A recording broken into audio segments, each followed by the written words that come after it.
Oi, Google. All right. There we are. Are we live? We're live. Are we live? We have we beer. did it. We do. Where's my beer? Is this my beer? That's your beer. Is that not your beer? Oh, yeah. Yes, it is. I got the Drapel. I forgot. Yeah. Yes. We got not only any beer, we got good beer. We got good beer. Hello, everyone. Welcome to Talking Heads, episode 312. Your once-weekly live show, sometimes late, source for the latest in beer and tech news.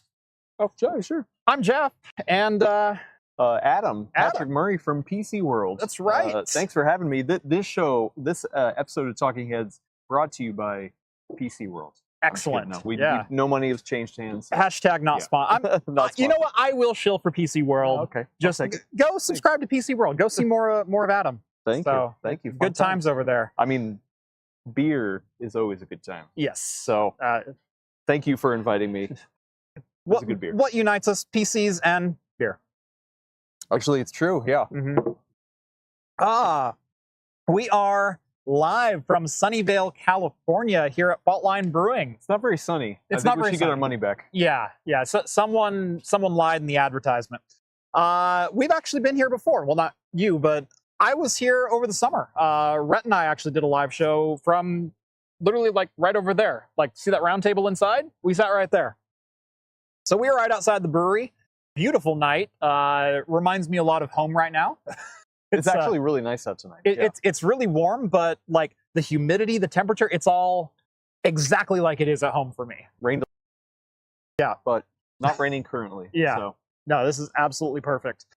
This is going to be a little bit of a different show. Obviously, I'm not at home. We've got Adam on the show. We've got fresh taps, and we're also going to have some food. That'll be out here before too long as well. Hopefully. Yeah. Oh, wow. Speaking of, oh my God, That is a pretzel. That is a pretzel. It's not only a pretzel; it's a hanging pretzel. Yeah. Which is how you know it's very impressive. Yeah. Wow. Okay. Yeah. Jordan from Storage Review just got a pretzel like the size of his torso. I think it's. Oh no! Oh, it's okay. That's right. Okay. It happens. Cheese fell. Yeah. Let's show the pretzel. Look at this thing. Bigger than your head. Holy crap! Yeah. Literally It's is. about the size of my head.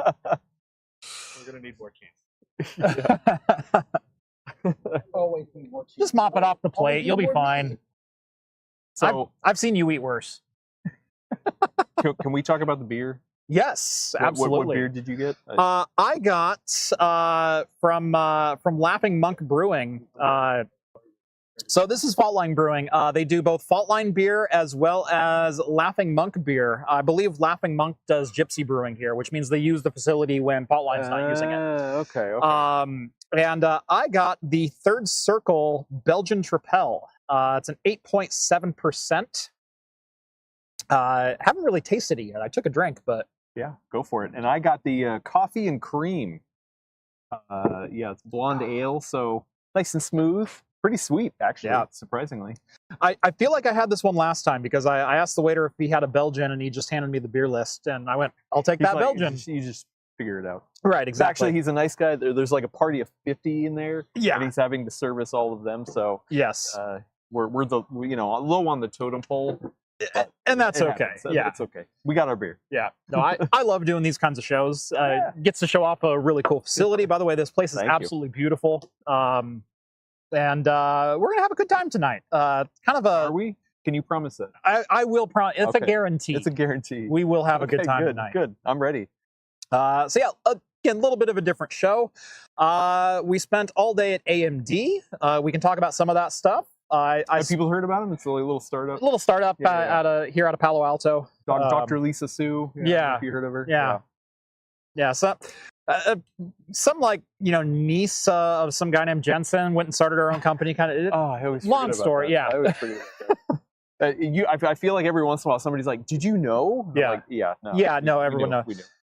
That's got to be one of the most awkward holidays to get together and be like, "So, what did you do at work this year?"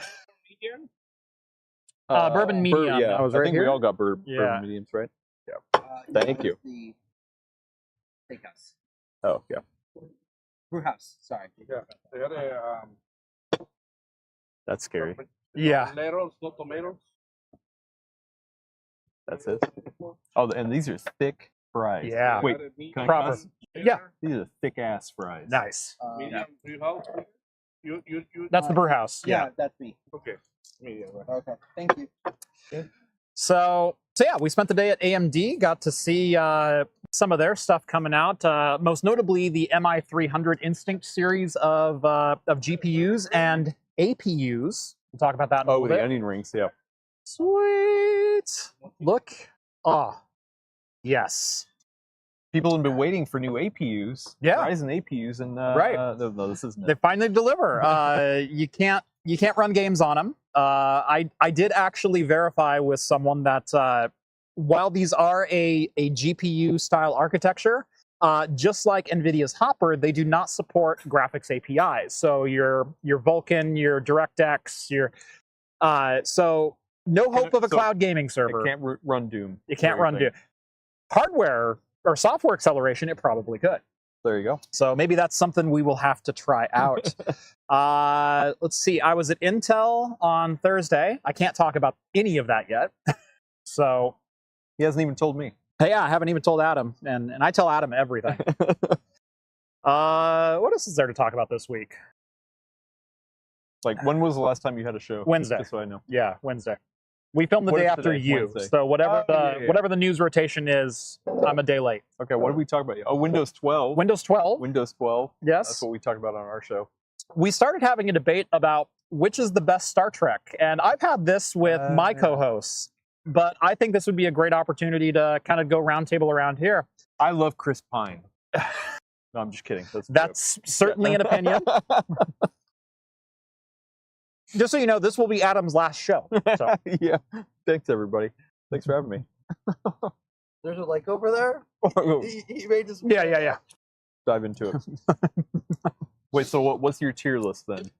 My tier list. So I got to go Just first. so I know. Well, I mean, everyone else out here probably Right. knows your go, but I don't Yeah, absolutely. Well, actually, we haven't really done the tier list really. since season 3 of Picard and Strange New Worlds and Lower Decks got really good. Oh. Like we've done the tier list for Old Trek, and we all kind of know where Discovery lands on that.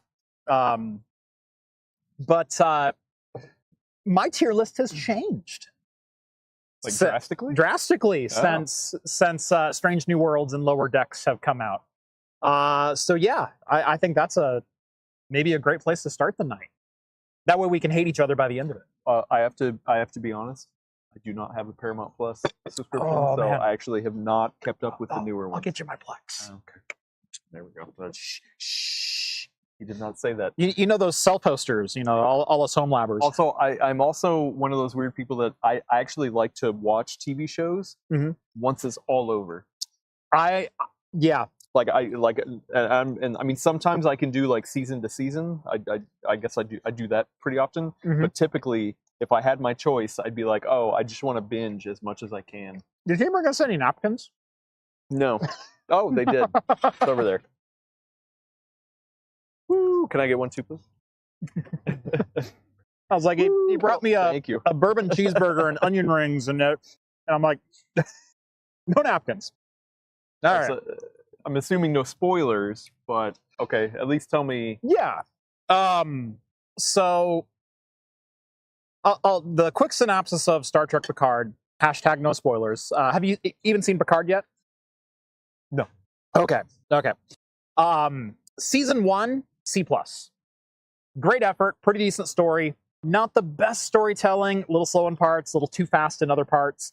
But overall, great story, and one of the greatest character moments of all time at the end of it. Wait. Episode 10. Greatest Chef's character kiss. moments of Star Trek? In Of all Star Trek or all of TV? all Star Trek. Oh, okay. Yeah. Okay. I mean, you could. Yeah, it's pretty up there. It's tearjerker. Yeah, and like just it's so good. yeah. I'm not saying character names who are involved. You will care. You will cry. Okay. Okay. All right. Season 2, I gave a solid B+. They did something a little different. Picard is less episodic and more like an episode of 24. So it's a very all 10 episodes tie right one into the other. Really good storytelling. But season 2, again, fantastic character arc for a character that you've never met yet. A couple of them, actually. There's Captain Rios and Girardi, and like you'll grow to like these characters, and they've got some pretty satisfying character arcs and finishes. Season 3, I was so dreading because it was a let's do the gang back together for one last ride, which never works out. Hold on. Here is my episode by episode review. Okay? 10 out of 10, 10 out of 10, 10 out of 10, 10 out of 10, 10 out of 10. Episode 6, 10 out of 10. Episode 7 is 7 out of 9. Episode 8 is 10 out of 10. Episode 9 is 10 out of 10. And episode 10 is probably, oh my fucking God, that was the best episode of TV I have ever seen in my life. Wow. That season is a banger. Okay. Of greatest seasons on Star Trek of all time, where is that? Is it? Yeah, you're thinking top? DS9 season 4 is my number 1. Where does that rank then? I think season 3 of Picard takes number 1. How was everything going? Good. Does anybody Awesome. need anything? Are we okay? I think we're good. Okay. I think we're Thank you. fantastic. Yeah, I think season 3 of Picard takes my number 1 ranking for all seasons of Star Trek. Now, is this a controversial take? Do you think this is just a you thing? I don't think this is a controversial. It sounds like you dig it. Okay. So I really enjoy. So when you were asking about the tier list earlier, I was only thinking about old Trek, right? So, but Picard season 3 is probably the single best Star Trek season ever. Wow. Like season 4 of DS9 gets close, but it's not quite that. Yeah. Although Strange New Worlds does have quite a bit to say on what I just said. So Strange New Worlds is really good too. Strange New Worlds, both seasons 1 and 2 are probably in my top 5 of Star Trek seasons as well. And that's high praise. Like Lower Decks, I think was stronger a little bit in the beginning, but I actually didn't like Lower Decks at first. Really? I grew to like it. But I didn't like it that much. Oh, come around, introduce yourself. I was about to say, hello, I'm George from Chips and Cheese. You probably know me better as Cheese. This is Cheese. Yes, I am Cheese. So, but yeah, I personally preferred Strange New Worlds over Lower Decks to begin with, but Lower Decks has gotten really good as of late, right? Highly recommend.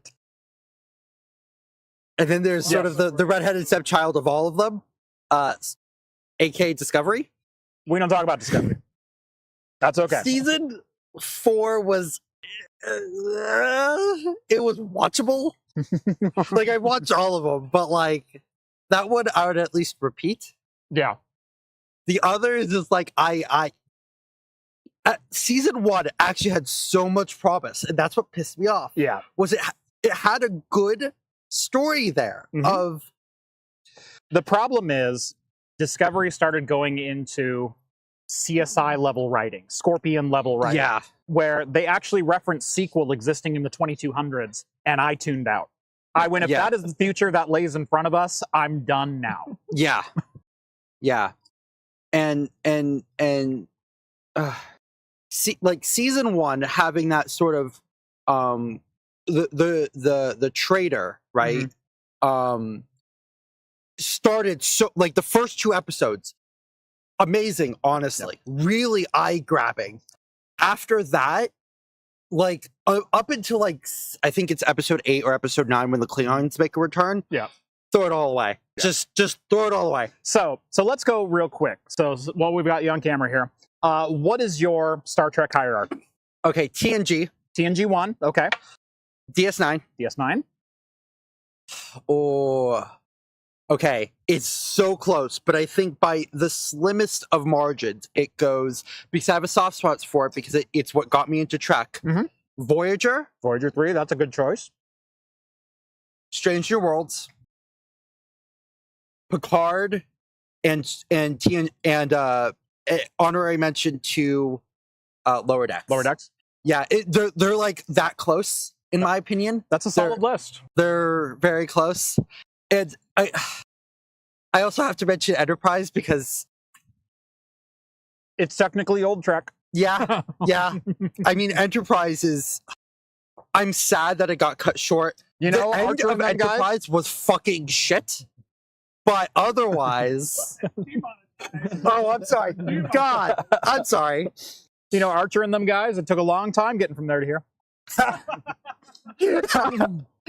Yeah, but the end was just so bad that it kind of ruined it. But otherwise, it was such a good Trek. So you got TNG, DS9, Voyager, New Worlds, Lower Decks. I think that's Picard. Oh, Picard. Picard, and then lower, like... Okay, so Picard 5, and then honorable mention Lower Decks. Yeah. Awesome. Yeah. Adam, what is your top 5?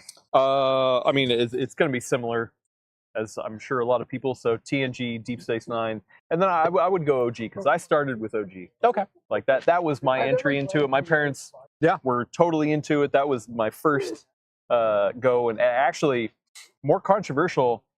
Coworker Eleni Yee agrees with me on this. Mm-hmm. I actually like Star Trek: The Motion Picture. Ooh.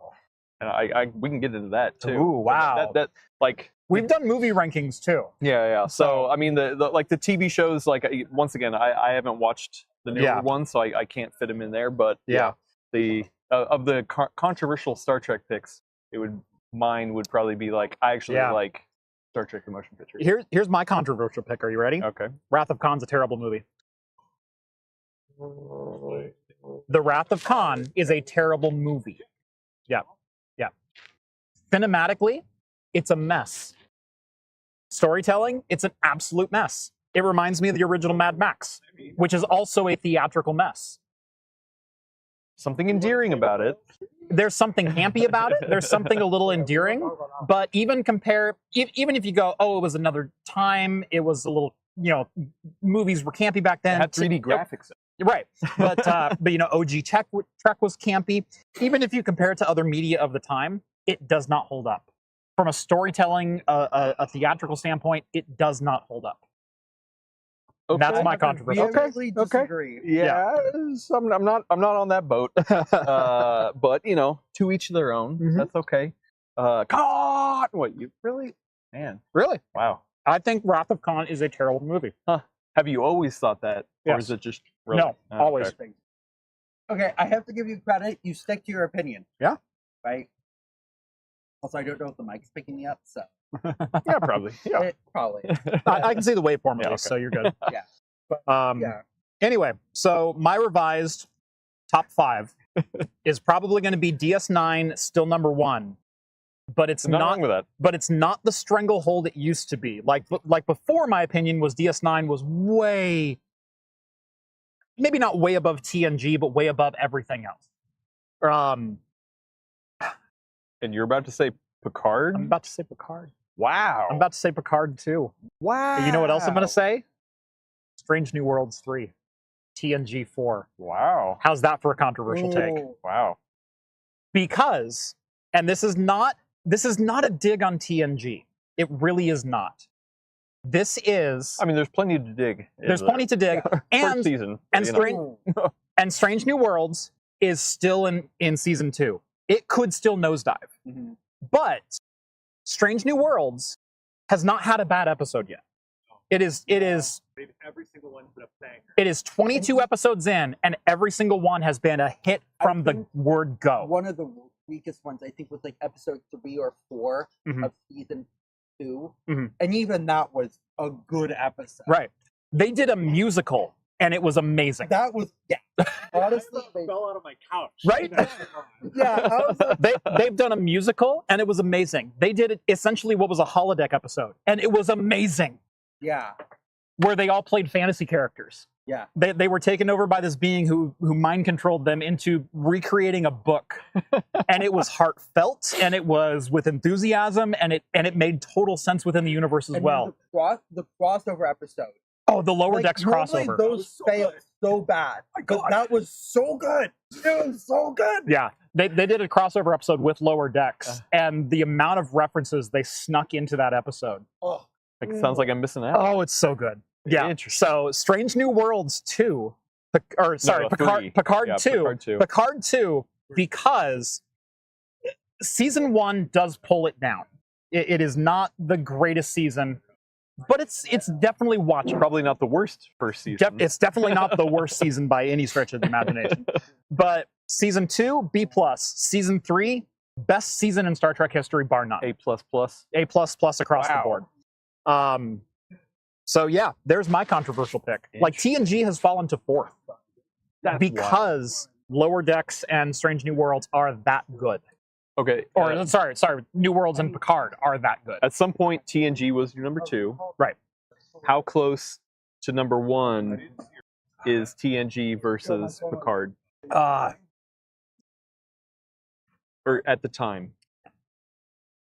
I've had some time to marinate on this, and TNG is still very much at that 4th position, and now the gap is very wide between it and everything else as well. I would argue that TNG is the quote-unquote quintessential Star Trek. Oh, yeah, yeah.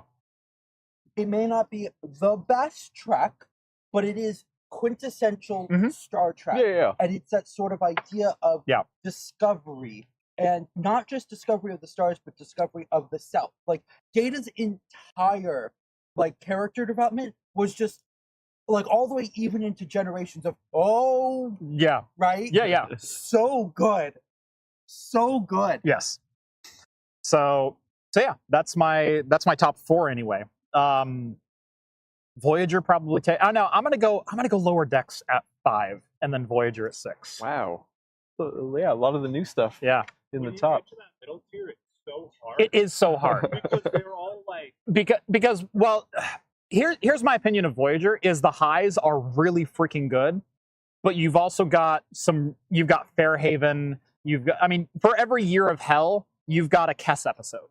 And so it bounces back and forth so much. We need to just do the S through F tier chart. Yeah, right. Yeah. Yes. I would argue that probably the worst Trek for me was the animated series. Was the worst, easily. Do you know what the worst is? Whatever Paramount is doing with short treks. We don't talk about that in this house. Yeah. Okay, so there's whatever the fuck short trek. That's not even that's NA. Yeah. Right? Chicken and fellas, how's everything going? I think they were fantastic. Grab another one of these. We do have a super chat to get to. Elmas sends over $20. Thank you very much. Longtime fan of the show. Wow, $20. Yeah, that's a big deal. That's how my people roll. I've got a $20 in my pocket. I kind of want to show off to Adam right now. And I want to make a buck. Show Adam how we roll. Okay. Wow. Okay. I'm throwing out a challenge. I had no idea that's how you do it over on Craft. This is how we do over on Craft. Okay. Yeah. Elmo says first round on me. Voyager is the best, but Strange New Worlds is a damn good follow. Thank you. I'll drink to that. Yeah. Cheers. Cheers.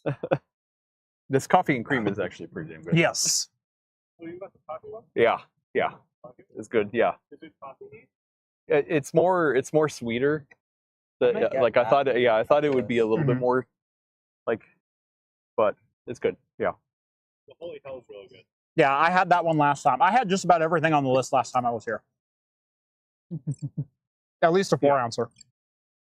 Star Trek. Yeah. I mean, I'm a fan. Yeah. No, I've heard of it. It's a good thing. Well, once again, I just feel like I'm missing out on the new stuff. I had no idea. Because I heard all the stuff about the first season of Picard, and I was just like, okay, well, I'll get to it when it's all over, I guess. Right. And maybe just skip some of it, but I had no idea. Yeah, no. They did. Oh God, what was the character's name? 7 of 9, Rescued from the Borg. male Icheb. Do you remember Icheb from Voyager? So dirty. Yeah. They did him so dirty. They did. Oh, I liked Hugh's character arc. I think Hugh. I don't think that they should kill them, but yeah. Anyway, spoilers. Yeah, sorry. They did Icheb and Hugh. Yeah. Okay. Yeah. He just said it. Elmo sends another $5 from Tech Potato at Craft Computing. Can you ask George to check his Discord DM? So George, check your Discord DMs. Skull, $25. Thank you very much, Skull. By the way, Skull, longtime mod. Yeah, $25. So Elmo has first round. I got second. Holy crap! Cosworth sends over $5. Can we just appreciate a bit more that AMD 10 years ago had sold its real estate to stay afloat, and now look at them. Actually, yeah, we were talking about it because we streamed my podcast, The Full Nerd. We just finished our stream earlier. We had some AMD folks on. Patrick Kennedy from Serve the Home was on. Mark Hockman, my senior editor, also at PC World, my coworker, and yeah, he made that same kind of comment. He's like, I'm not used to AMD being in this position. Also felt that way with Ryzen, right? Yeah. You know what I mean? Like I feel like early Ryzen was like, oh, it's a lot of cores, but there was still first gen Ryzen had some teething pains. Yeah. There was some memory controller issues. There was Red Ripper was. It was exciting. Yeah. But it was also like where they were going. What original Ryzen was, man, if we can get our stuff together, Intel, you're on notice. Yeah. Threadripper was a shot across the bow because this is we're about to destroy your entire HEDT lineup in one shot, and they did. Well, actually, no. I would say that they did it in the second gen, not the 200, not the 2000 series, but the 3000 series Threadripper was just first shotgun straight to Intel. First gen Threadripper, 16 cores, $1,000.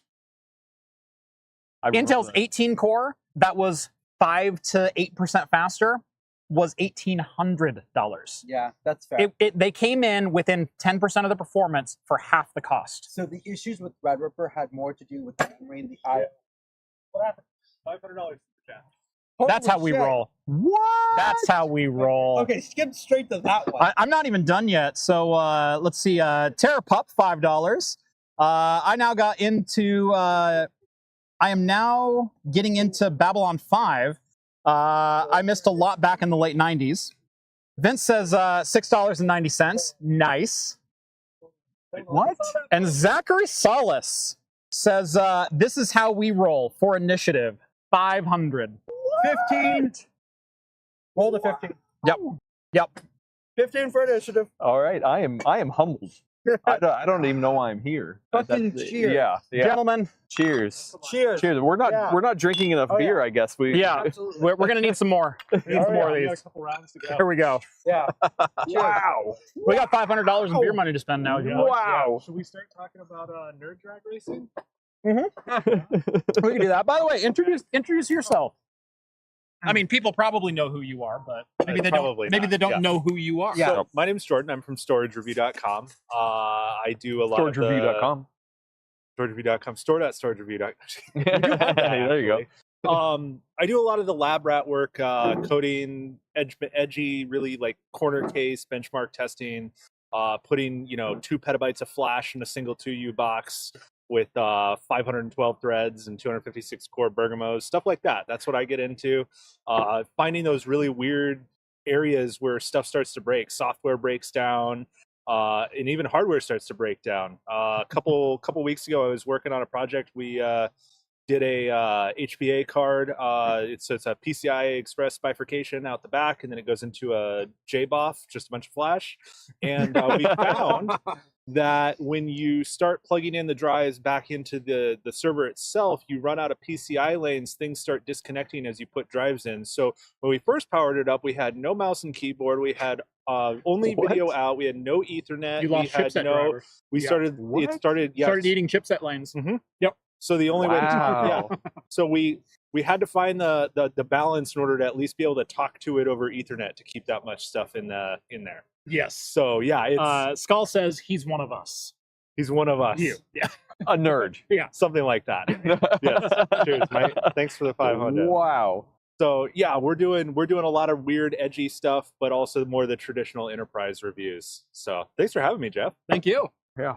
So yeah, Jordan, storagereview.com. Go give him a like, a read, a sub, a We're click. on YouTube too. Yeah, you're on. Yeah, he's on YouTube. And TikTok. And An impressive TikTok. Instagram. Yeah. The tickiest of talks. Yeah, Jordan's our resident Gen Zer. So Oh. Oh. Okay. he's the TikTok guy.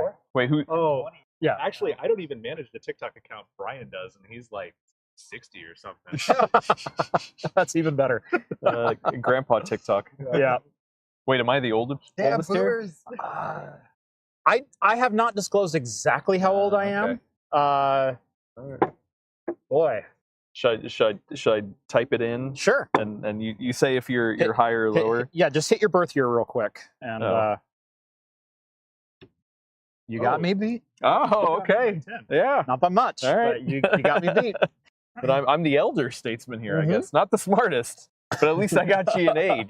Oh, you wise one. I don't know about that. Coffee and Cynicism sends over a $10 super chat. Brave Strange New Worlds, I'm assuming, has been great, but TNG will always have a place in my heart. And I fully agree with that. And like I said, the gap between TNG and everything else is still very wide. Like, Enterprise had its moments, but also really fell flat. Discovery, we don't talk about Discovery in this house. Like, Discovery. So we're all like traditional Star Trek nerds, right? Mhm. And Discovery was the first one. Discovery's Guide and Wrath of Khan. I agree with him on that, though. I do. I will. This man can keep the microphone. Hot take on Discovery. I have girls, and it was the first Star Trek that they were willing to sit down and actually watch with me. So I think it has a place in a market. We may not have necessarily been that. It was kind of like, recent movies about dolls that came out where it wasn't for a certain audience. I do agree that Discovery wasn't necessarily the worst TV show. Yes. It was not a good Star Trek. Correct. Yeah. And that's, I think, where it really falls flat for a lot of the core audience is, like I said, they were trying to CSI it a little bit too much. They were trying to go to Kiefer Sutherland and whatnot with the whole thing. And Picard did it, 1,000 times better. But it just didn't work for Discovery with the story that they were telling. Right. It was, the cinematics were pretty good. Yeah. Oh, the visuals are amazing in Discovery. Yeah. Like, you cannot complain about the budget. This might be a hot take, but for the time, TNG had really good effects. It really did. Oh, Yeah. well, TNG is I S know. tier. I know some people may say, "Oh, TNG looks so." Honestly, the No. effects nowadays still hold up. Like, Yeah. To me, Enterprise has worse effects than TNG. They haven't held up as well. If you think TNG had bad effects, you are not familiar with any television effect from the late 80s, early 90s. There's something to be said for doing so much in camera. Yeah. The prop department on that was top notch, and doing those types of things and doing them in camera like that is what makes that. So and when you get to Voyager, which is right just after, and it started getting more digital, and then you get to like Enterprise, and it's just super digital. Voyager, It's where that stuff starts to break down. But hold on one second. It looks really good if you watch it on an old CRT. But if you start watching it on a modern display, it really calms down. So it's a product of its time. And actually, what's interesting is that even I can't remember if it was TOS the movie or Wrath of Khan that the shot where Spock is falling from the mountain and they have the camera panning down, that was actually not done on a green screen as far as I know. That was done like in the actual That's the Hans Gruber falling off. Like it was for the time. 3, 2, snap.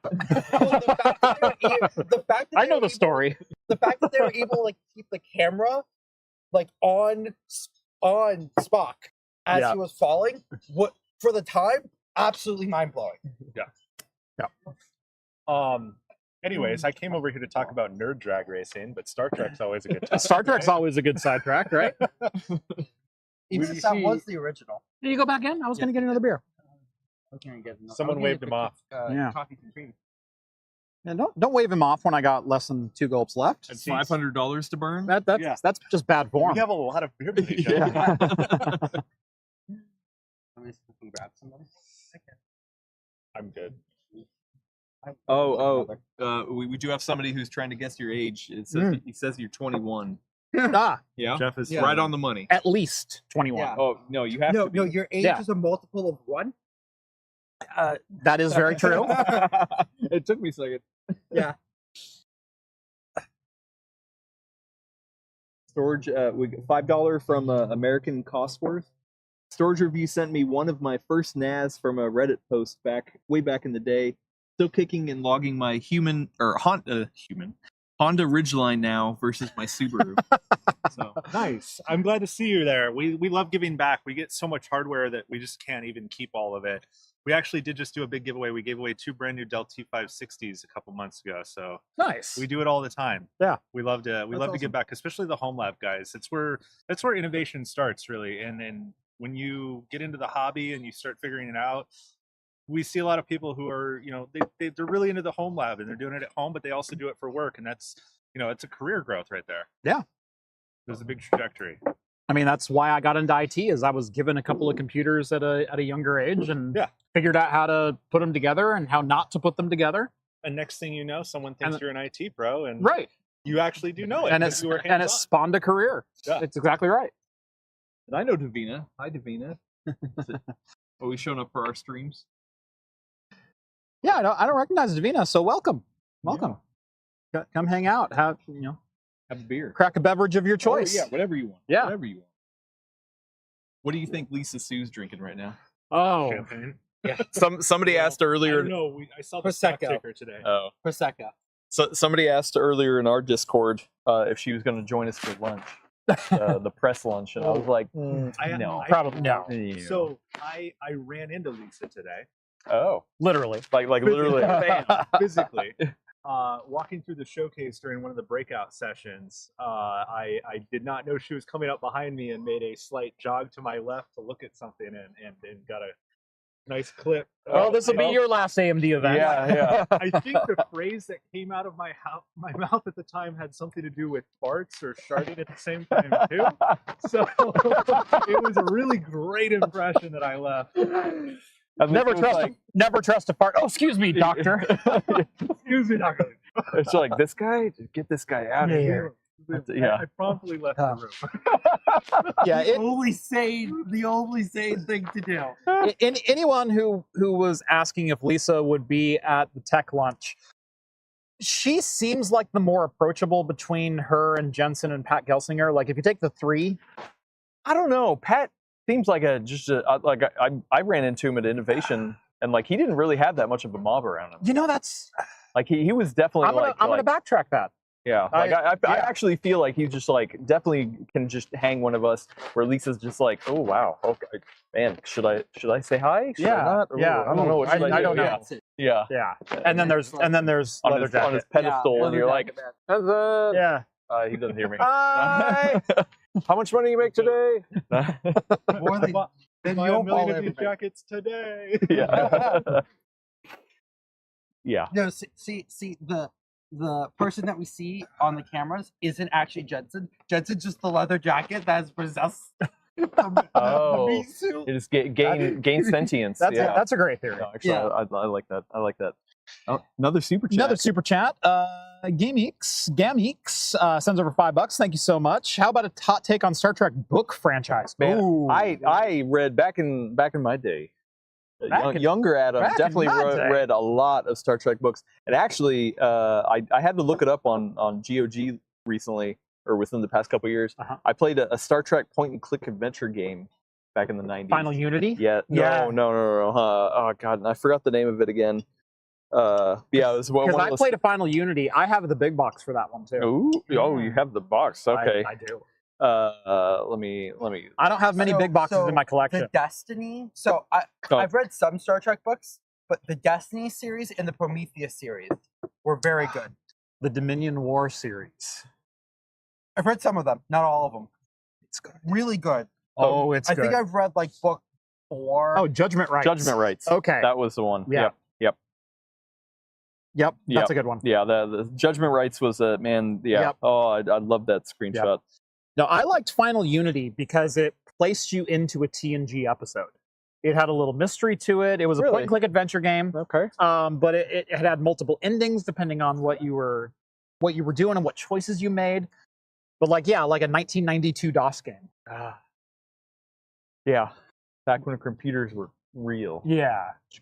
Yeah. None of this AI. Yeah, none of this AI stuff. So speaking of, what did we see at AMD today? I think that's a great segue as any. If you want to talk about the AI PC from AMD, Oh, we have one. Oh, we have a hot point to show. Where'd you steal that from? Ryzen 8000. Look at that. This is Ryzen 8000. Yeah. I can confirm that this is Ryzen 8000 chip. Actually, yes. more beers. Yeah. What do you want? I will take. Which one did I want? It was the triple I'll IPA, take a double IPA. coffee. Size. The 22. Beer Squatch. That one only comes in a 12-ounce bus. Done. I have a response to a commenter. I will do the Black Dragon, please. 12, 16, 22. Let's go 12 on that one. Well, it's a gauntlet to you in Oh, yeah. response to a comment. Okay. So who was the commenter? So coffee and cynicism says, Jeff, are you planning to take a page from Storage Review and hot rod your HL15? All I have to say is 60 terabyte SSDs. Right. Good luck. No, he's got me beaten that one, but I have you beaten CUDA. So You got 6,000 ADAS? Nice. Okay. Well, maybe we could have an HL15 fight. I do have on my desk right now something that you probably don't. I've got a 4000 SFF ADA. Okay. Ooh. Yeah. I've got the little guy. Okay. I got 4 H100s. Okay. That's See, not okay. we can trade blows. My cards can do DX12. Ray tracing. Maybe we should have a HomeLab 15 showdown. And We should have an HL15. What can you cram in that case? Because you can't cram any of those cards into that case. That's what you think. Really? Wait. I can That get sounds more. like a Wait, how challenge. big is the HL? So It's It's a 4U, but it's fairly narrow because of where the fans are mounted at. it'll take a full length card. Will it take a full-length card? I'm gonna have to try that. Yeah. Okay. Anyway, Ryzen 8000. I literally have one in my hand. It's got an AI in there. It does. Yeah. It- I don't know how you get to it. AI. Yeah, if we smashed it down. Oh, yeah, okay, I get God it. Taking a dang bite. it. Yeah, maybe take a bite. I got to do the AI end will cut come this time. Oh, That was Ryzen 8000. Remarkably similar to Ryzen 7000. You know, we were sitting in a briefing, and I was like, they haven't mentioned the word refresh this whole time. They've been kind of prancing around it. Yeah, but it did get mentioned once. It did in a Q&A session. Anyway, so they announced a number of different products, and we'll get to the MI300 stuff, the Instinct stuff here in just a second. But they did announce a new 8000 series Ryzen mobile, so the 8040 mobile series. They have some new SKUs. There's the 8490 or 8945 Numbers. 8945 HS. HS. Yes. The 8845 HS. Yes. The 8840 HS and the 8840U. 8840U. For the 9. Right. And then I can't remember everything. Yeah, I was about to say, I was like, keep going. You got all these numbers, man. So if you look spec for spec, by the way, they said all of these will include Zen 4 cores, RDNA 3 GPU, and CDNA NPUs. No. Or no, not CDNA. XDNA. XDNA 1. Excuse me. So developed from Xilinx's AI engine Yeah, development. XDNA NPUs. Yeah. If you know those SKUs from Ryzen 7000 series, just replace the 7 with an 8. They're literally identical. Yeah. They're identical clock speeds, they're identical core counts, they're identical compute units for both CPU and GPU. They're identical TDPs, everything across the board. Maybe a couple of variations in like base clock. I saw a couple that went from like 3.9 to 4.3.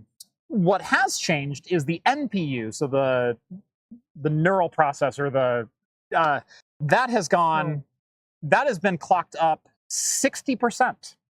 You can overclock an NPU, I guess. You can overclock an NPU, in theory. Which actually somebody did ask. Yes. Actually, I think it was Mark Hockman, my coworker over at PC World, asked if you can overclock, and they said it's not available to the consumer yet. Right. Yeah. Yeah. They haven't turned on. As of now. They haven't turned on those particular knobs and dials to be able to overclock an NPU. So Ryzen 7000 kind of made waves because it was the first CPU, APU on the market with integrated AI, so the NPU enabled. 8000 does take that up a notch, but if you're looking for more performance than 7000 series, it doesn't exist. No amount of enhancing your Zen 3 without a die shift, without architecture changes, without anything else. There could be some very small VF curve improvements, but that's like sort of scraping the bottom of that barrel. Well, if you watched the podcast that I was on with Adam yesterday, the Full Nerd podcast, which you should again totally subscribe to, over on PC World's channel, right? Then you will know that I was also critical of Intel calling the 14 series Raptor Lake refresh a new series of CPUs in general, for much the same reasons. Though I will say AMD has explained why they're doing this naming scheme the way they are. Doesn't mean it's necessarily the right call, right? But they have previously stated, hey, every year that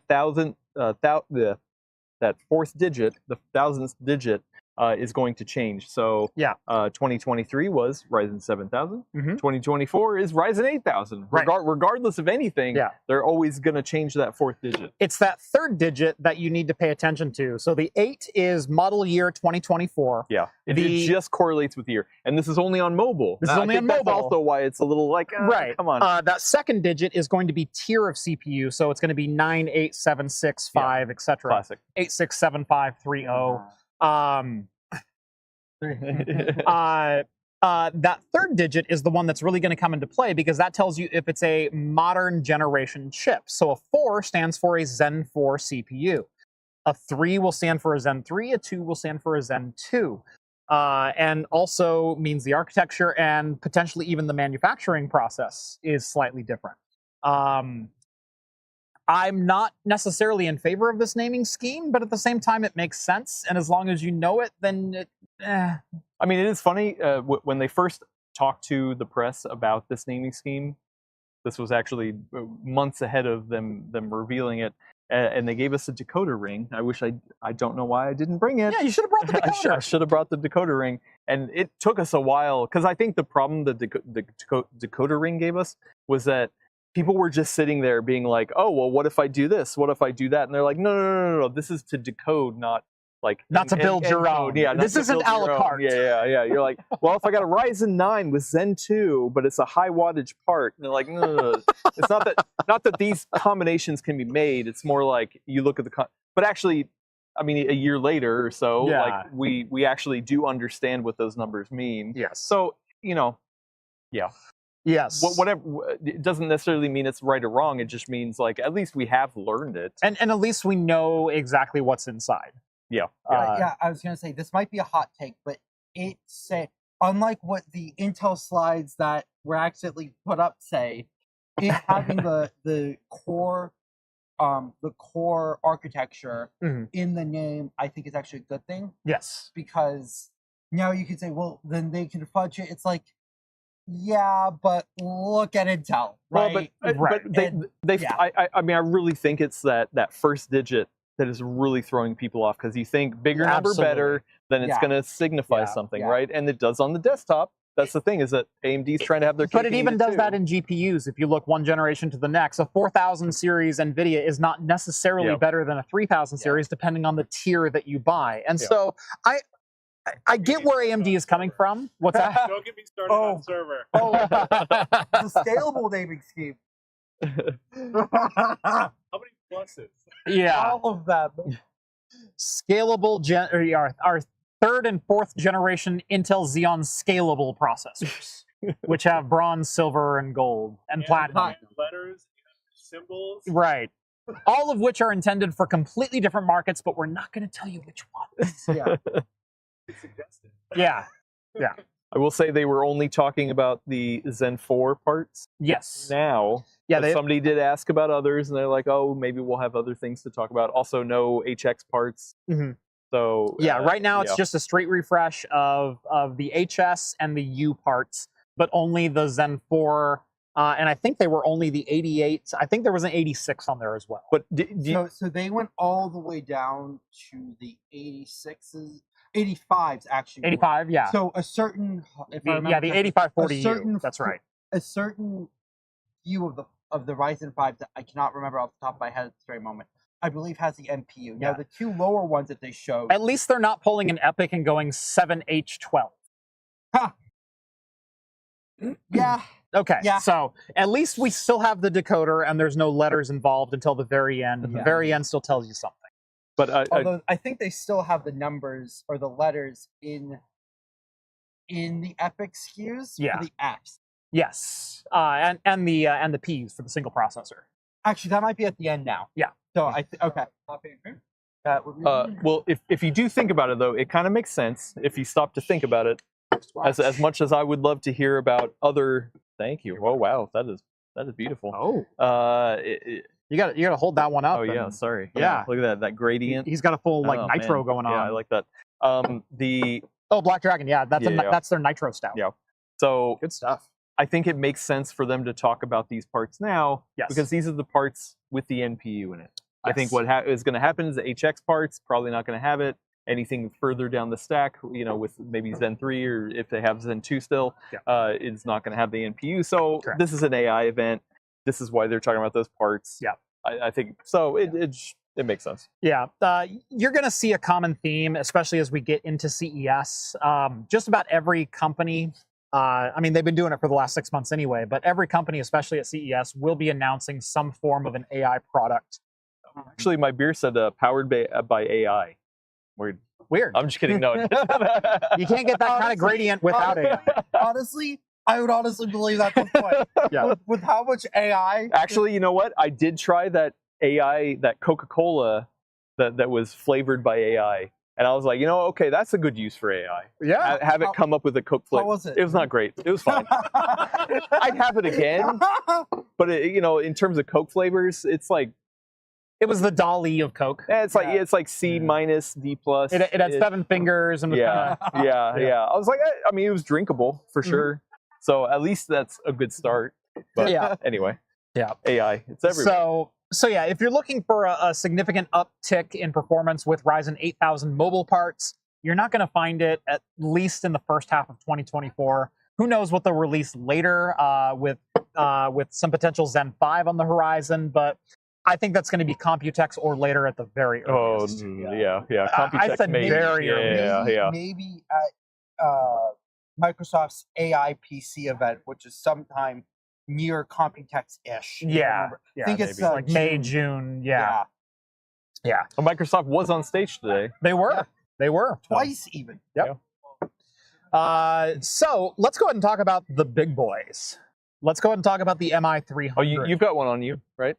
No. Yeah, where's that one in your pocket? Bro. Sorry, Andy gave me that one. I will say that they did have some around. We had some on our podcast, and they were being watched like a hawk. I was the first one that showed it to. Yeah.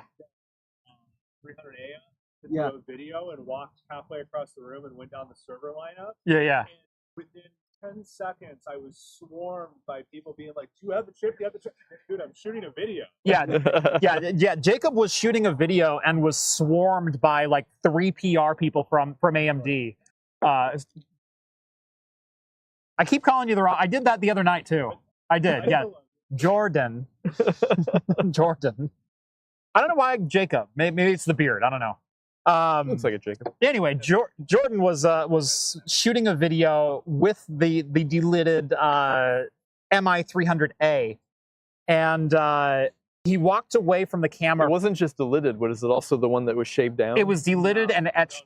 No, not the Oh, you know, you had the. It was. Yeah, please. So I'm shooting. We were shooting a couple short videos for social media, and we were kind of going down the lineup of servers, and I had to like redo a take, so it ended up taking a handful of minutes to complete. But they couldn't find the chip, and then all of a sudden, next thing you know, I'm surrounded by AMD PR engineering groups, and they're like, "You have it? You have? Oh God, okay, we thought someone took it because." And I heard this anecdotally that apparently at some trade shows, some things have There's been a grown couple legs. trade shows that things have walked away So recently. at CES, somebody stole it was non-functional, but somebody stole a Grace Hopper. Yes. Yeah. Like, Really? took it. Supercomputing. Yes. Super- Yeah. Wow. Yeah. Someone stole a Grace Hopper from NVIDIA. It was a non-functional. Those are not small. No, No. but I mean, Wow. Right? one of the Grace It- Hopper modules That's It ballsy. was is there gone. at 4 o'clock, Yeah. gone at 6 o'clock. Yeah. Right? I think Jeff has some video somewhere of me stealing an entire tray of MI300. I do. So that'll go live at some point. So yeah. Anyway, they did show us some delidded samples. I got to see because Matt, we all know Matt. PR for AMD. Yeah, PR for AMD. He pulled me over in the back and he goes, "Yo, I just got given this. You want to see it?" Yeah. And so he pulls it off and he pulls off an AMD MI300A. I immediately reach for my camera or for my phone and he goes, "No pictures." Like, put that away. No. No. We were told we could take low resolution pictures. And then he goes, "What's your camera?" And I said, "It's only a 12 megapixel." And he goes, "No." Yeah. So, I mean, if I had like a flip phone, he might have let me. Yeah. Feature phone. Right, yeah. But no, they were watching these things like a hawk. So AMD announced essentially 2 parts today for their Instinct lineup. There is the MI300X, which we pretty much already knew most of the things about it. We knew it was a massive improvement over the MI200 series. It's their new AI chip. Again, if you're looking for graphics, it uses their graphics cores, but heavily modified and no longer using graphics APIs at all. It does not output an image. Yeah, it is. It's not even doesn't output an image. It is OpenCL only. There's not even DirectX or Vulkan or anything else like that. And they were excited to compare it to the competitors. To NVIDIA's Hopper, to the H100. And I've learned to read through the corporate BS, as I'm sure a lot of us have. It takes time, but you can get it. You can get it. You can look at the slides and go, something's not right there. They were showing a 30 to 40% uplift in, and I'm not even going to say like specific tasks because that sounds like I'm not giving enough credit. They're showing between a 30 and 40% uplift in a lot of tasks over the H100, both performance per watt and raw performance. Now the question is going to come to scalability. And if you want to put, 500 of those into a rack and then 12 racks together, will that scale as well as NVIDIA's solution does with the H100? That kind of remains to be seen. And they were a little dodgy when asked certain questions around that. But they did bring on Ethernet luminaries to talk about interconnectivity. Yes. So. Yes. And I think that brings up the most interesting thing. The Infinity Here's your Fabric. terrible picture-in-picture. Yes. Yeah. We can The slide legally deck. show this now. Yes, we can legally show the slides. So between a 10 and 40% improvement in almost every task that they threw at AI. And that was just Yeah. AI. Whatever you wanna The show. Yeah. MI300A, which in my opinion was the star of the show. We'll get to that one. Just a second. I was getting there. I was getting there. Sorry, I didn't know if you hit there. Yeah. I'm sorry. I'm Yeah, sorry. no. So what we found out about AI related tasks. So if you're talking about learning an algorithm or ingesting performance or gosh, I'm losing the adjective. Training is roughly the same speed as a Hopper 1-to-1. So if you give it a 70 billion or 170 billion parameter training set, it trains that data in roughly the same time as an H100. But when it comes to inference of that data, when it comes to actually give me something out of it, it's between 10 and 40% faster. And which is not nothing. It's not nothing. And like I said, I've learned to read through some corporate BS. I have some thoughts on Intel once the NDA lifts from my presentation on Thursday. But I didn't pick up much with my nose that told me that's not going to be true. And I kind of, is there at least a somewhat consensus there? So you weren't there because you came today, but yesterday there was at some of the at some of the press briefings, so the pre-announcement, there was a question for the inference, if I remember correctly. Yeah. What exactly are you measuring for the I know you can't read this because the brightness is way up. But if I remember correctly, it's between 40 and 60%. 40 and 60. And I believe it was inference. Yeah. Slide that's really powerful. So this is based on Bloom and Llama 2, which are two of the most popular, and they're not the super tiny models either. I can't say anything about the previous one, but I saw a presentation recently that we're using like the smallest models possible to try to compare. These were 170 billion reference integer. And the question of what are you actually measuring came up. Right. And that's very important. What they were measuring was not just time to first token, but time basically to completion versus the two. Yeah. And that... Not first response, total response. Yeah, which correct. There's arguments both ways, but you very much could say that is the correct way to measure because that's what the end user will see in the end. Right. So, so what they said was accurate, which I have no reason to doubt. I wish we could put this up on stream right now. I'm going to try and get this for you guys. Let me just read some of it. It's the parody slide. Okay. So compared to the H100, and this is the HGX platform. So this is the what do they call the SXM4 or what are they on now? SXM5. SXM5. That's right. So this is the socketable, not PCI Express, straight NVLink. Lunchbox. Yeah. There you go. That's the term I'm going with. There you go. I think that's a great term. H100 HGX versus the MI300X.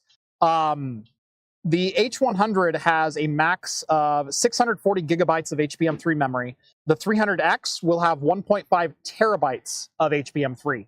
But it's not just the capacity, it's also the bandwidth, because HBM is a full mesh array of memory. The more memory you add, the faster it gets. So it has 3 times the memory capacity, which means it also has about 40% more, 30% more overall memory bandwidth, 10.4 petaflops versus 7.9. Am I reading that right? Yes. 10.4 versus 7.9. So your memory bandwidth is through the chart, and they did that with basically the same latency. Yeah. Which is nuts. Yeah. So actually, so speaking of latency, if you're willing to go back slightly. Sure. So MI300X or MI300 I'm actually doing last call for everything. Do you guys want to do another round of beer for anybody else?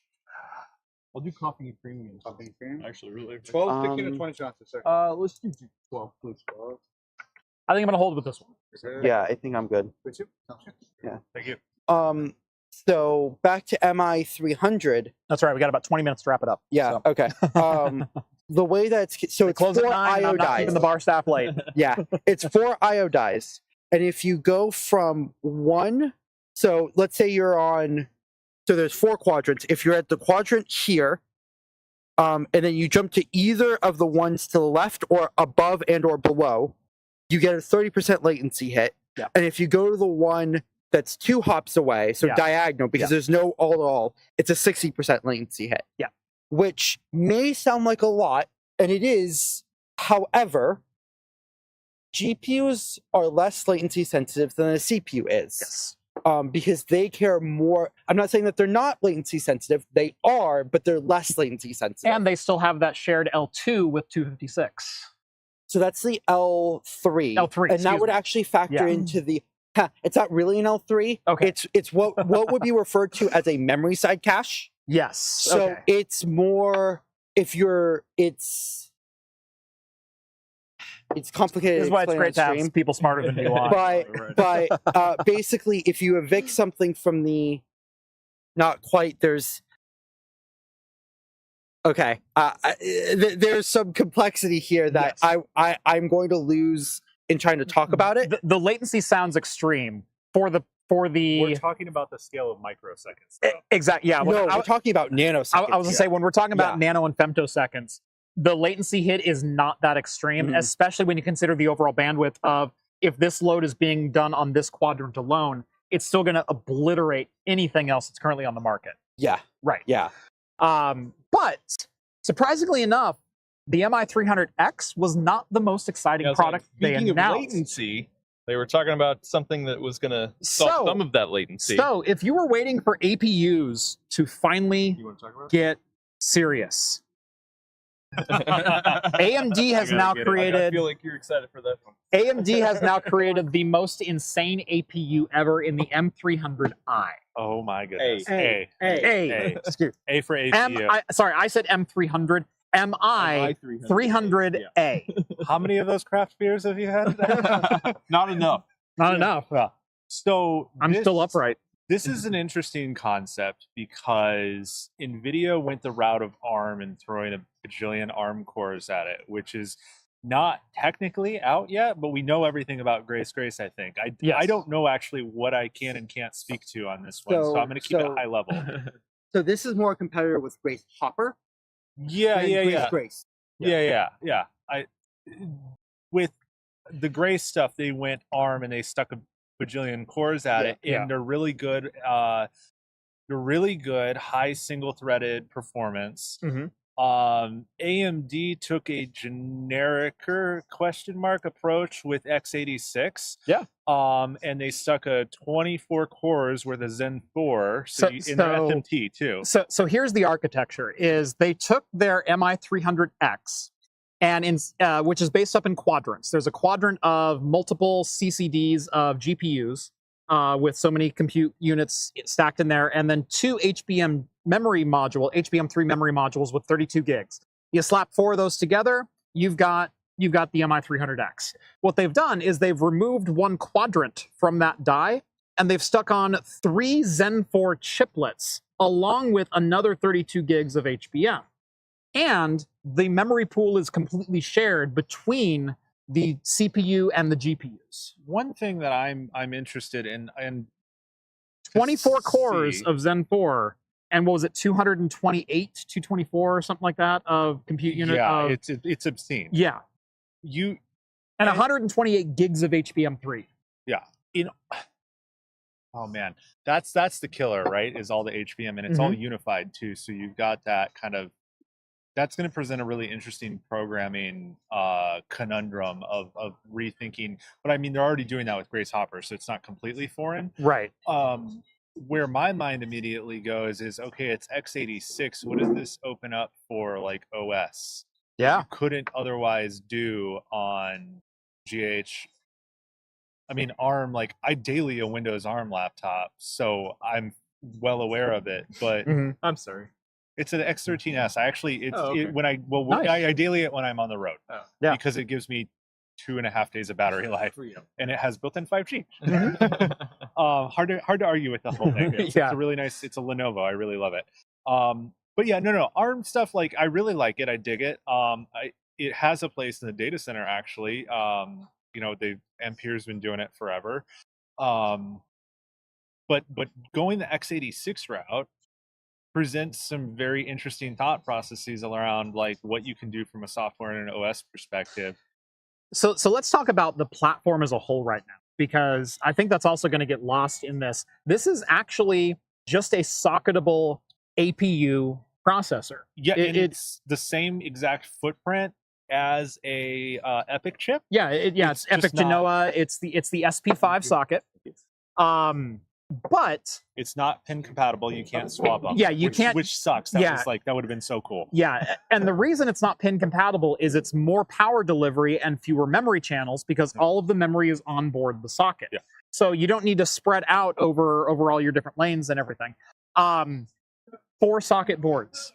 Yes. That means 96 cores of GPU, almost 1,000 cores of, or sorry, 96 cores of CPU, almost 1,000 compute units of GPU RDNA 3, and half a terabyte of HBM3. Weeps in NUMA node management. Good God. Yeah. Yeah, but it's really compelling, right? This is not. I don't think they want to do a lot of. I actually, do you even see a Grace Hopper comparison? I just only saw Hopper. I only saw Hopper. So they did do one single Grace Hopper comparison, and it was simply a performance per watt comparison. Okay. And they were saying that they got 2x the performance per watt in HPC tasks to Grace Hopper, which that may sound extreme, but if you think about it from depending on what version of MI300A they were measuring, either the air-cooled version, which is 550 watts, or the liquid-cooled version that can go up to 760 watts. Right. Depending on what version you're comparing and what power Grace Hopper is pulling, which can pull, if I remember correctly, up to 1,000 watts. Yeah. I think out of the box, it's 950. Or no, it might go up to 950 with an out of the box power of up to 900. Yeah. But so depending on what you're doing, absolutely, I could see a 2x performance per watt improvement. No issues there. So one thing too that I thought we froze for a second. We are all looking down and thinking. Yeah, thinking hard. No, we're all good. Okay, we're not froze. Okay. Yeah. Grace Hopper, like 1,000 watts on one of those chips. I mean, think of the size of about like an iPhone Max series. Yeah, that's the footprint of those, and you're putting 1,000 watts out of that. That's insane. Yeah.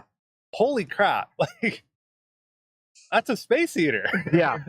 So they had some multi-node servers shown off on the floor today. They had single 3U blades that held 8 MI300Xs. They had 4U servers that were 4 of the MI300As. Ready to go. Like these are ready to ship to customers. The super micros were ready. Yeah. The Dells are not the A's, but yeah, the super micro. I think there was a Gigabyte, and then there was an Azure stack one. Yeah. Super micro had an A that was ready to ship to customers, and I think Gigabyte did as well. Yeah. In the super micro, I think was liquid cooled. The Gigabyte was air cooled, and it was only. Oh no, the Gigabyte was also a 4. It was 4. Yeah. Yeah. And then the 8 node though was the Azure was an 8 node. Yeah. Yeah, so you can get 8 of these suckers on liquid inside a single 2U chassis. Yeah. And that like rack power, holy cannoli. Yes. But density, I mean, they're not doing 8-way Grace Hopper. Yeah, they're not doing 8-way Grace Hopper, although Grace Hopper does scale fairly well over NV Switch. Yes. And like we know it, we know the upper threshold. Actually, we don't know the upper threshold of Grace Hopper. Okay, so what's for the sockets? And what we Grace Hopper can go up to 4 sockets. And oh boy. But then NV switch out to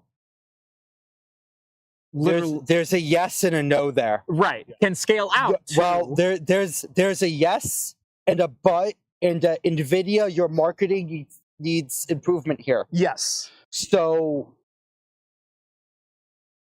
okay, how do I explain this? So, Grace Hopper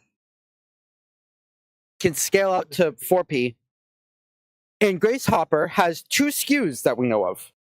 120 gigabytes on the so this is for the Grace memory. 120 gigabytes or 480 gigabytes. Yeah. The 480 gigabytes is kneecapped because they don't get very good memory bandwidth. Because they're limited to that 7.4 or whatever it is. Yeah. No, so they're limited to 64 LPDDR5 6400. Oh, that's right. So they actually get some they're only getting about 340 gigabytes in stream, gigabytes per second in the stream memory bandwidth benchmark. Yeah. Grace Hopper, well, sorry, not even Grace Hopper. Genoa can get more than that. Yeah. So it ends up being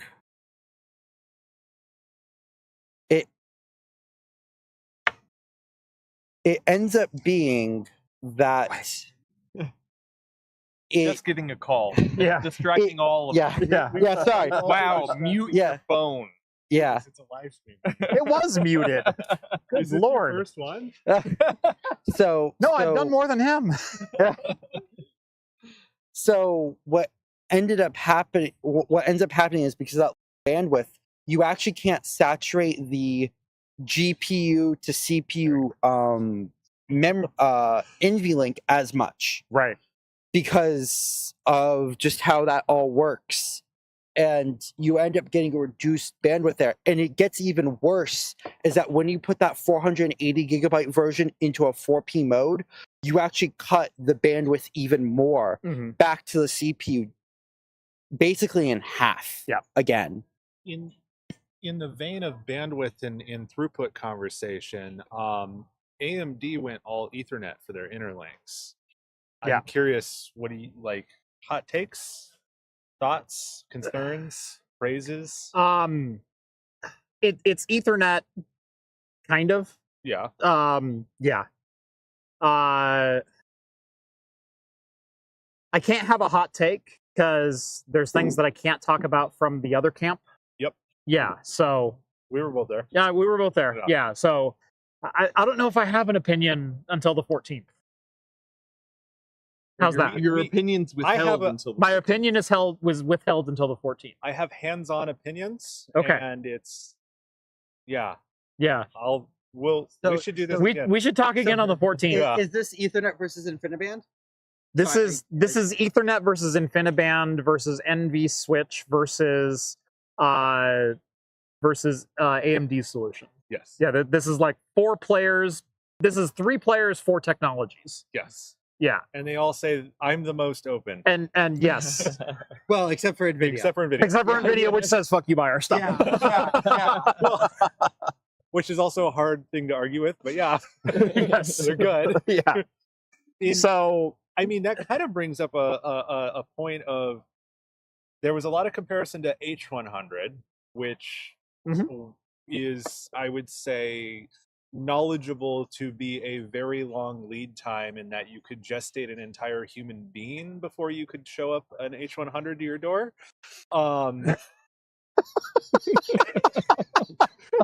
Wait, why specifically that? Because it's that same amount of time that everybody knows. Wait, 9 months.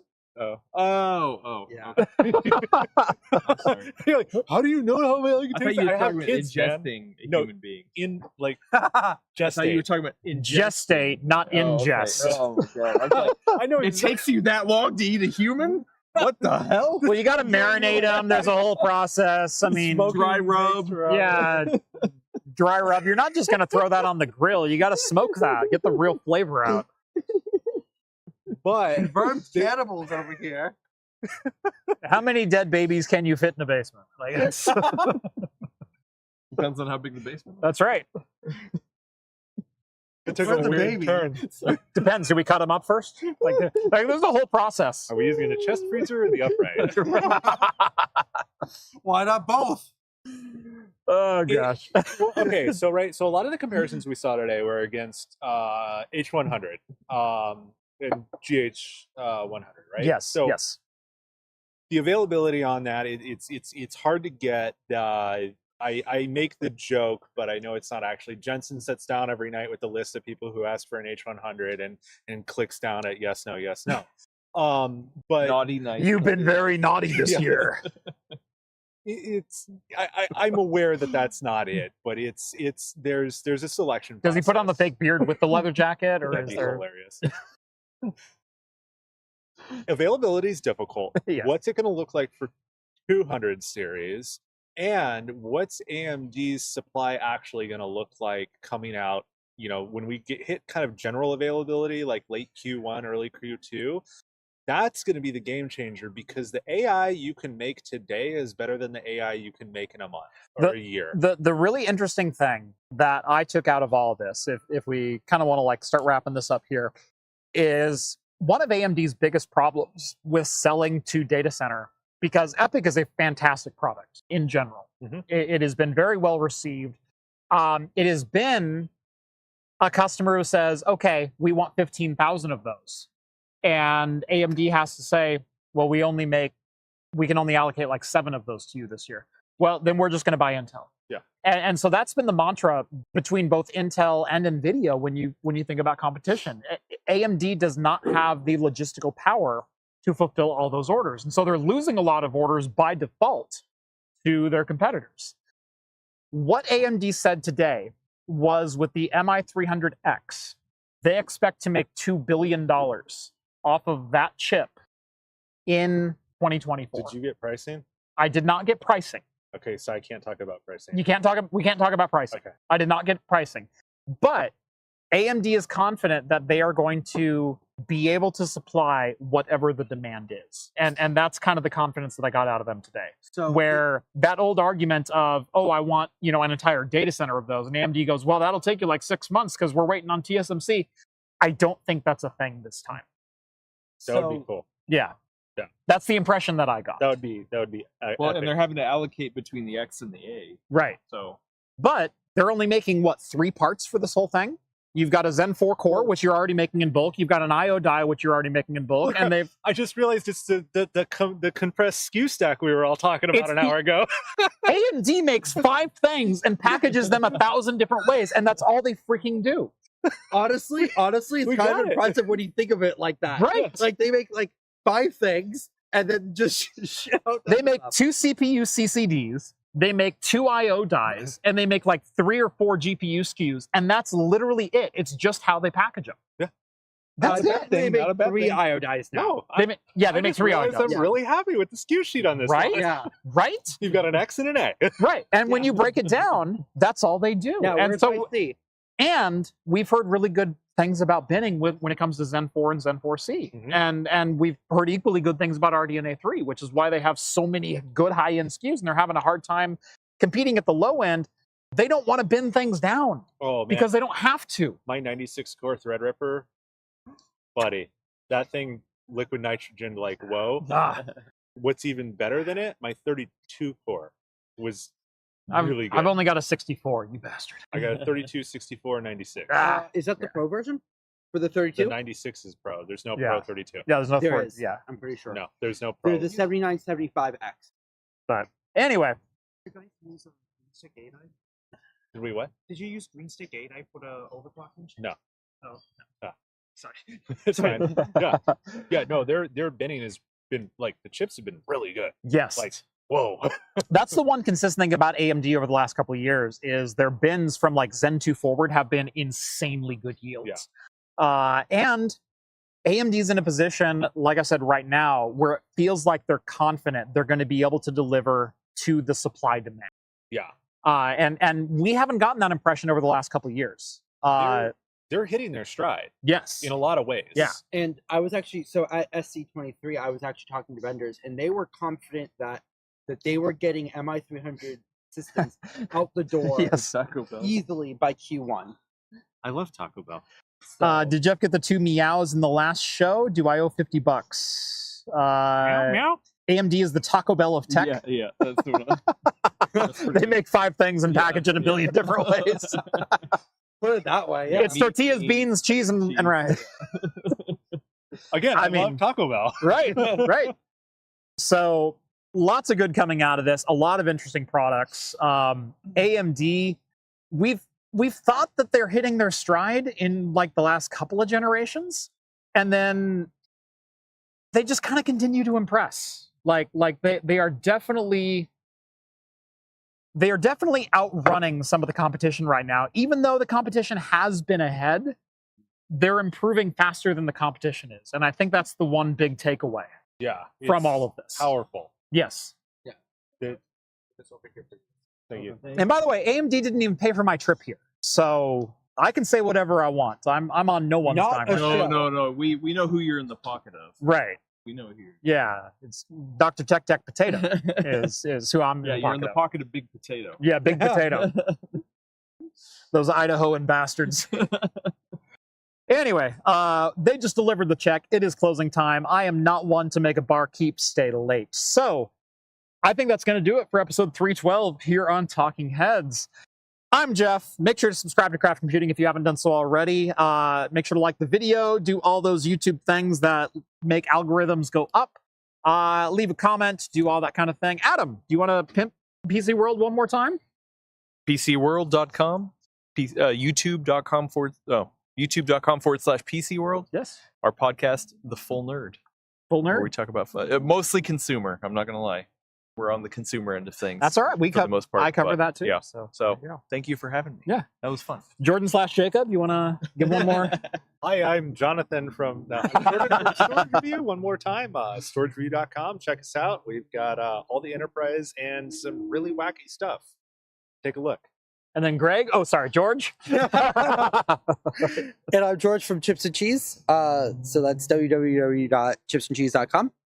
So check us out if you want architecture deep dives back in the sort of what Ian Cuttress did at Anantech. Sort of throw back to that. So really great content if you want some super deep dives into the architecture of things. Yeah. Like I said, surround yourself with smart people. These guys are all smart people. Maybe not that one, but the rest of them, pretty good people. Thanks for having us on, Anthony. At least you didn't call me Other Jeff. Anyway, thank you all so much for watching. As always, we'll see you next week, same time, and have a good one. Cheers, everyone. oh my god. You son of a bitch.